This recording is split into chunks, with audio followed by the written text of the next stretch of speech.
About 10 minutes later, the bell rang for tea, and as Virginia did not come down, Mrs. Otis sent up one of the footmen to tell her. After a little time, he returned and said that he could not find Miss Virginia anywhere. As she was in the habit of going out to the garden every evening to get flowers for the dinner table, Mrs. Otis was not at all alarmed at first. But when 6 o'clock struck and Virginia did not appear, she became really agitated and sent the boys out to look for her, while she herself and Mr. Otis searched every room in the house. At 6:30, the boys came back and said that they could find no trace of their sister anywhere. They were all now in the greatest state of excitement and did not know what to do, when Mr. Otis suddenly remembered that some few days before he had given a band of gypsies permission to camp in the park. He accordingly at once set off for Blackfell Hollow, where he knew they were, accompanied by his eldest son and 2 of the farm servants. The little Duke of Cheshire, who was perfectly frantic with anxiety, begged hard to be allowed to go too, but Mr. Otis would not allow him, as he was afraid there might be a scuffle. On arriving at the spot, however, he found that the gypsies had gone, and it was evident that their departure had been rather sudden, as the fire was still burning and some plates were lying on the grass. Having sent off Washington and the 2 men to scour the district, he ran home and dispatched telegrams to all the police inspectors in the county, telling them to look out for a little girl who had been kidnapped by tramps or gypsies. He then ordered his horse to be brought round, and after insisting on his wife and the 3 boys sitting down to dinner, rode off down the Ascot Road with a groom. He had hardly, however, gone a couple of miles when he heard somebody galloping after him, and looking round, saw the little Duke coming up on his pony, with his face very flushed and no hat. "I'm awfully sorry, Mr. Otis," gasped out the boy, "but I can't eat any dinner as long as Virginia's lost. Please don't be angry with me. If you had let us be engaged last year, there would never have been all this trouble. You won't send me back, will you? I can't go. I won't go." The minister could not help smiling at the handsome young scapegrace, and was a good deal touched at his devotion to Virginia. So, leaning down from his horse, he patted him kindly on the shoulders and said, "Well, Cecil, if you won't go back, I suppose you must come with me, but I must get your hat at Ascot." "Oh, bother my hat! I want Virginia," cried the little Duke, laughing, and they galloped on to the railway station. There, Mr. Otis inquired of the station master if anyone answering the description of Virginia had been seen on the platform, but could get no news of her.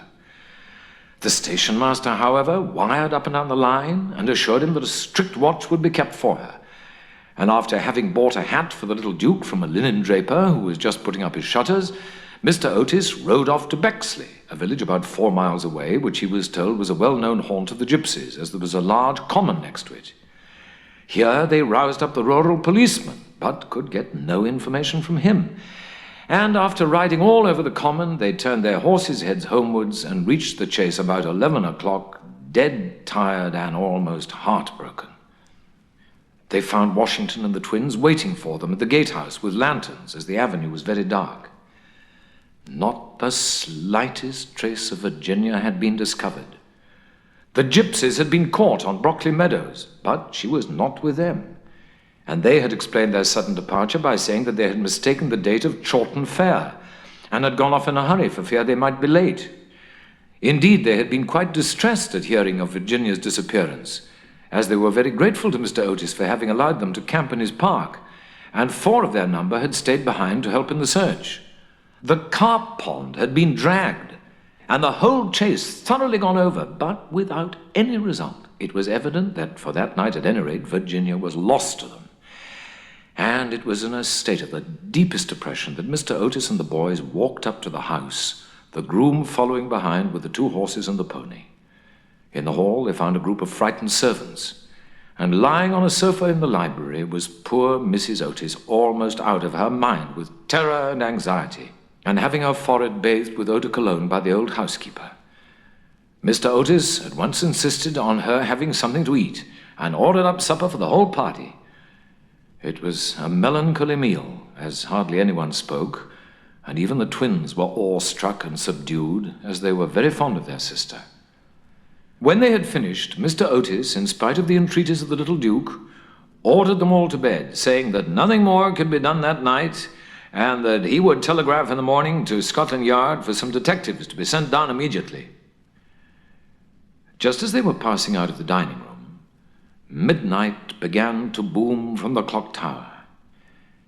And when the last stroke sounded, they heard a crash and a sudden shrill cry. A dreadful peal of thunder shook the house. A strain of unearthly music floated through the air. A panel at the top of the staircase flew back with a loud noise, and out on the landing, looking very pale and white, with a little casket in her hand, stepped Virginia. In a moment they had all rushed up to her. Mrs. Otis clasped her passionately in her arms, the Duke smothered her with violent kisses, and the twins executed a wild war dance round the group. "Good heavens, child, where have you been?" said Mr. Otis, rather angrily, thinking that she'd been playing some foolish trick on them. "Cecil and I have been riding all over the country looking for you, and your mother has been frightened to death. You must never play these practical jokes any more." "Except on the ghost, except on the ghost!" shrieked the twins as they capered about. "My own darling, thank God you're found. You must never leave my side again," murmured Mrs. Otis, as she kissed the trembling child and smoothed the tangled gold of her hair. "Papa," said Virginia quietly, "I have been with a ghost. He is dead, and you must come and see him. He had been very wicked, but he was really sorry for all that he'd done, and he gave me this box of beautiful jewels before he died." The whole family gazed at her in mute amazement, but she was quite grave and serious. And turning round, she led them through the opening in the wainscoting down a narrow secret corridor, Washington following with a lighted candle which he had caught up from the table. Finally, they came to a great oak door studded with rusty nails. When Virginia touched it, it swung back on its heavy hinges, and they found themselves in a little low room with a vaulted ceiling and one tiny grated window. Embedded in the wall was a huge iron ring, and chained to it was a gaunt skeleton that was stretched out at full length on the stone floor, and seemed to be trying to grasp with its long, fleshless fingers an old-fashioned trencher and ewer that were placed just out of its reach. The jug had evidently been once filled with water, as it was covered inside with green mold. There was nothing on the trencher but a pile of dust. Virginia knelt down beside the skeleton, and holding her little hands together, began to pray silently, while the rest of the party looked on in wonder at the terrible tragedy whose secret was now disclosed to them. "Hallo!" suddenly exclaimed one of the twins, who had been looking out of the window to try and discover in what wing of the house the room was situated. "Hallo! The old withered almond tree has blossomed. I can see the flowers plainly in the moonlight." "God has forgiven him," said Virginia gravely as she rose to her feet, and a beautiful light seemed to illumine her face. "What an angel you are!" cried the young Duke, and he put his arm round her neck and kissed her. 4 days after these curious incidents, a funeral started from Canterville Chase at about 11 o'clock at night. The hearse was drawn by 8 black horses, each of which carried on its head a great tuft of nodding ostrich plumes, and the leaden coffin was covered by a rich purple pall, on which was embroidered in gold the Canterville coat of arms. By the side of the hearse and the coaches walked the servants with lighted torches, and the whole procession was wonderfully impressive. Lord Canterville was the chief mourner, having come up specially from Wales to attend the funeral, and sat in the first carriage along with little Virginia. Then came the United States minister and his wife, then Washington and the 3 boys, and in the last carriage was Mrs. Umney. It was generally felt that as she had been frightened by the ghost for more than 50 years of her life, she had a right to see the last of him. A deep grave had been dug in the corner of the churchyard, just under the old yew tree, and the service was read in the most impressive manner by the Reverend Augustus Dampier.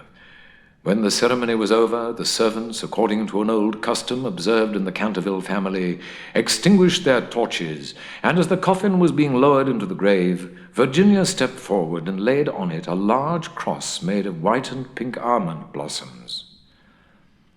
As she did so, the moon came out from behind a cloud and flooded with its silent silver the little churchyard, and from a distant copse a nightingale began to sing. She thought of the ghost's description of the garden of death. Her eyes became dim with tears, and she hardly spoke a word during the drive home. The next morning, before Lord Canterville went up to town, Mr. Otis had an interview with him on the subject of the jewels the ghost had given to Virginia. They were perfectly magnificent, especially a certain ruby necklace with old Venetian setting, which was really a superb specimen of 16th century work, and their value was so great that Mr. Otis felt considerable scruples about allowing his daughter to accept them. My lord, he said, I know that in this country mort main is held to apply to trinkets as well as to land, and it is quite clear to me that these jewels are, or should be, heirlooms in your family. I must beg you, accordingly, to take them to London with you and to regard them simply as a portion of your property, which has been restored to you under certain strange conditions. As for my daughter, she's merely a child and has as yet, I'm glad to say, but little interest in such appurtenances of idle luxury.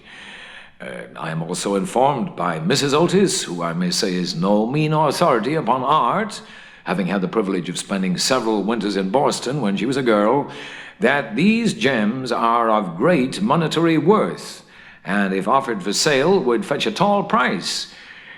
Under these circumstances, Lord Canterville, I feel sure that you will recognize how impossible it would be for me to allow them to remain in the possession of any member of my family. And indeed, all such vain gauds and toys, however suitable or necessary to the dignity of the British aristocracy, would be completely out of place among those who have been brought up on the severe and, I believe, immortal principles of republican simplicity. Perhaps I should mention that Virginia is very anxious that you should allow her to retain the box as a memento of your unfortunate but misguided ancestor. As it is extremely old and consequently a good deal out of repair, you may perhaps think fit to comply with her request. For my own part, I confess I'm a good deal surprised to find a child of mine expressing sympathy with medievalism in any form, and can only account for it by the fact that Virginia was born in one of your London suburbs, shortly after Mrs. Otis had returned from a trip to Athens. Lord Caterville listened very gravely to the worthy minister's speech, pulling his grey moustache now and then to hide an involuntary smile. And when Mr. Otis had ended, he shook him cordially by the hand and said, My dear sir, your charming little daughter rendered my unlucky ancestor, Sir Simon, a very important service, and I and my family are much indebted to her for her marvellous courage and pluck. The jewels are clearly hers, and egad, I believe that if I were heartless enough to take them from her, the wicked old fellow would be out of his grave in a fortnight, leading me the devil of a life.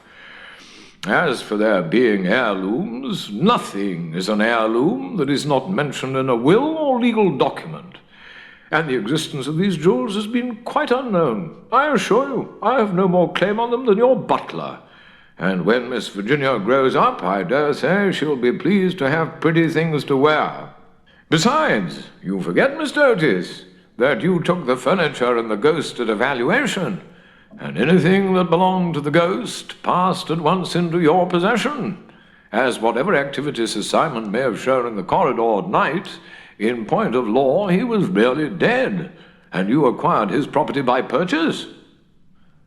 Mr. Otis was a good deal distressed at Lord Canterville's refusal, and begged him to reconsider his decision.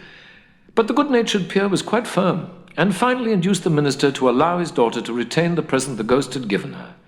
And when, in the spring of 1890, the young Duchess of Cheshire was presented at the Queen's first drawing-room on the occasion of her marriage, her jewels were the universal theme of admiration. For Virginia received the coronet, which is the reward of all good little American girls, and was married to her boy lover as soon as he came of age. They were both so charming, and they loved each other so much, that everyone was delighted at the match, except the old Marchioness of Dumbleton, who had tried to catch the Duke for one of her 7 unmarried daughters, and had given no less than 3 expensive dinner parties for that purpose. and, strange to say, Mr. Otis himself. Mr. Otis was extremely fond of the young Duke personally, but theoretically he objected to titles, and, to use his own words, was not without apprehension lest, amid the enervating influences of a pleasure-loving aristocracy, the true principles of republican simplicity should be forgotten. His objections, however, were completely overruled, and I believe that when he walked up the aisle of St. George's, Hanover Square, with his daughter leaning on his arm, there was not a prouder man in the whole length and breadth of England.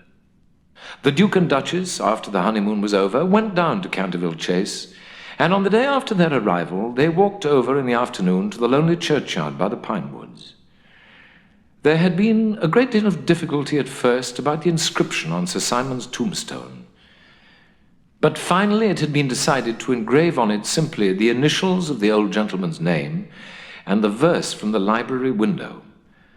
The Duchess had brought with her some lovely roses, which she strewed upon the grave, and after they had stood by it for some time, they strolled into the ruined chancel of the old abbey.